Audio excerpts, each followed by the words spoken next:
Hello बच्चों, आइए इस प्रश्न को पढ़ते हैं।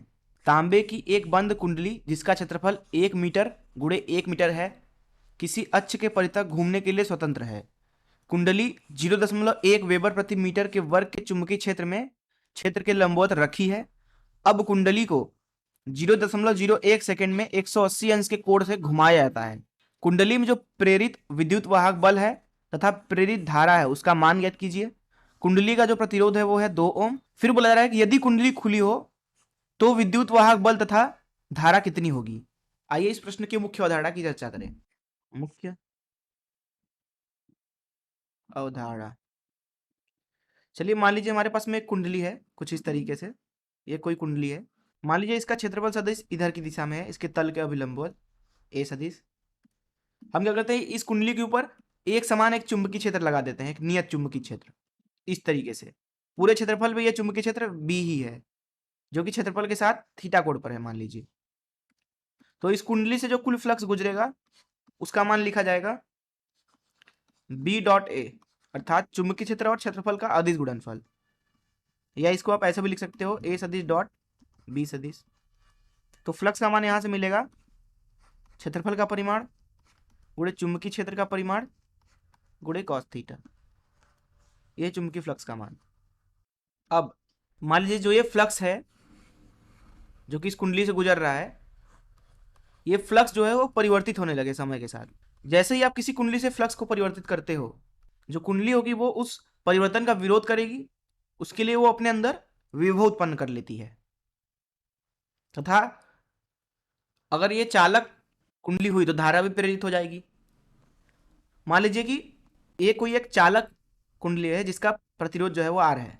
तो फैराडे के द्वितीय नियम से हम यहाँ पे लिख सकते हैं जितना विद्युत वाहक बल प्रेरित होगा उसका मान होगा d5 भागी dt के बराबर। और अगर आप औसत लिखना चाहते हैं, ये तो है किसी क्षण t पर, d5 भाई dt निकाल लीजिए, t डाल दीजिए उसमें समय।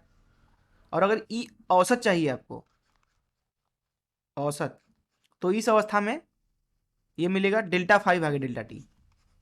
अर्थात आप देख लीजिए डेल्टा टी समय में कितना फ्लक्स में परिवर्तन हुआ, उससे आपको ये औसत विद्युत वाहक बल प्रेरित हुआ हो जितना वो मिल जाएगा। तो यहाँ पे आप धारा लिख सकते हैं आई बराबर वी भागे आर, मतलब ई औसत भागे आर प्रतिरोध। तो इस मुख्य अवधारणा से चलिए प्रश्न को हल करते हैं। मान लीजिए कहीं पे एक चुंबकीय क्षेत्र है अंदर की दिशा में, इस तरीके से, इस तरीके से है, अंदर जाती हुई कागज के तल के अभिलंबवत। प्रश्न में चुंबकीय क्षेत्र का परिमाण 0.1 वेबर प्रति मीटर का वर्ग है। जो ये चुंबकीय क्षेत्र है इसका मान दिया गया है 0.1 वेबर प्रति मीटर का वर्ग। वेबर को डब्ल्यू से लिख दिया मैंने। वेबर दरअसल होता है फ्लक्स का एसआई मात्रक। अब हमारे पास में एक बंद कुंडली है तांबे का, अभी के लिए वो क्षेत्र के अभिलंबवत रखी है। तो मान लीजिए ये है हमारा तांबे का कुंडली, इस तरीके से।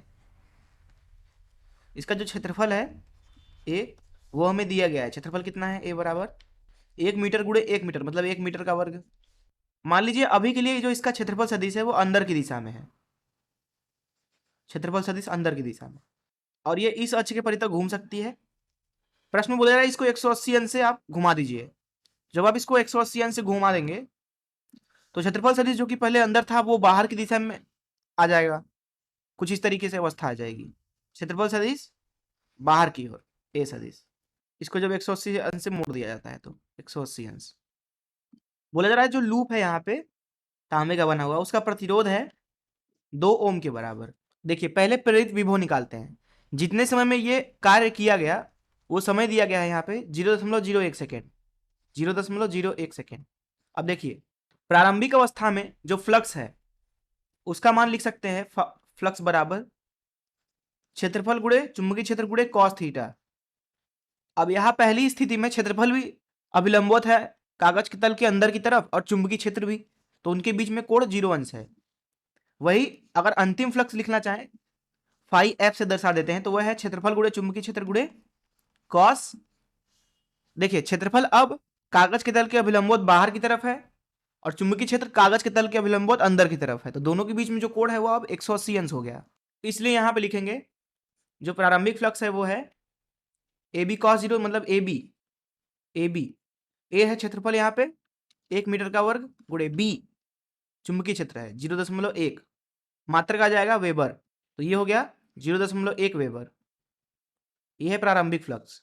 अंतिम फ्लक्स लिखते हैं, अंतिम फ्लक्स देखिए कॉस 180 अंश होता है ऋण 1, तो यहाँ आ जाएगा ऋण AB, ये आ गया ऋण 0.1 वेबर।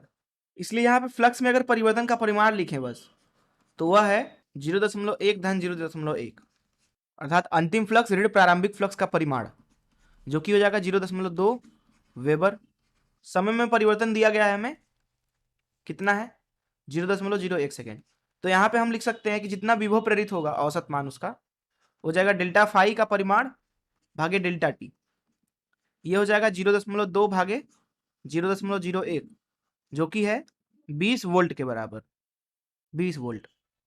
अब हमें धारा निकालना है, कितना प्रेरित धारा हुआ, तो धारा बराबर होता है विभव भागे प्रतिरोध, विभव है 20, प्रतिरोध दिया गया है 2 ओम, तो धारा हो गया 10 एम्पियर, धारा हो जाएगा 10 एम्पियर। अब देखिए प्रश्न के दूसरे हिस्से पे चलते हैं। प्रश्न के दूसरे हिस्से में बोला जा रहा है कि यदि कुंडली खुली हो तब विद्युत वाहक बल तथा धारा कितनी होगी। देखिए मान लीजिए कुंडली है इस तरीके से खुली हुई, तो फ्लक्स में अभी तो परिवर्तन उतना ही होगा, जब इसको 180 अंश से मोड़ोगे तो चुंबकीय क्षेत्र अंदर है, अंदर की दिशा में इस तरीके से, और इसको आप 180 अंश से मोड़ दिए हैं 180 अंश से, तो क्या होगा, अभी भी फ्लक्स में तो परिवर्तन उतना ही होगा, अर्थात जो फ्लक्स में परिवर्तन था वो उतना ही आएगा, जिस जो है 0.2 वेबर। समय में जो परिवर्तन है 0.01 सेकेंड है। प्रेरित विद्युत वाहक बल अगर यहाँ पे लिखें तो डेल्टा फाइव भागे डेल्टा टी, मतलब 0.2 भागे 0.01, ये तो उतना ही आएगा जितना पहले आया था 20 वोल्ट।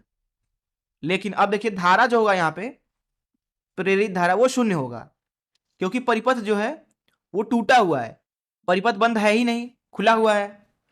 इलेक्ट्रॉन के प्रवाहित होने के लिए परिपथ बंद होना चाहिए। तो ये हो गया प्रश्न के दूसरे भाग का उत्तर। मैं आशा करता हूं कि आपको इस प्रश्न का हल जरूर समझ में आया होगा। धन्यवाद।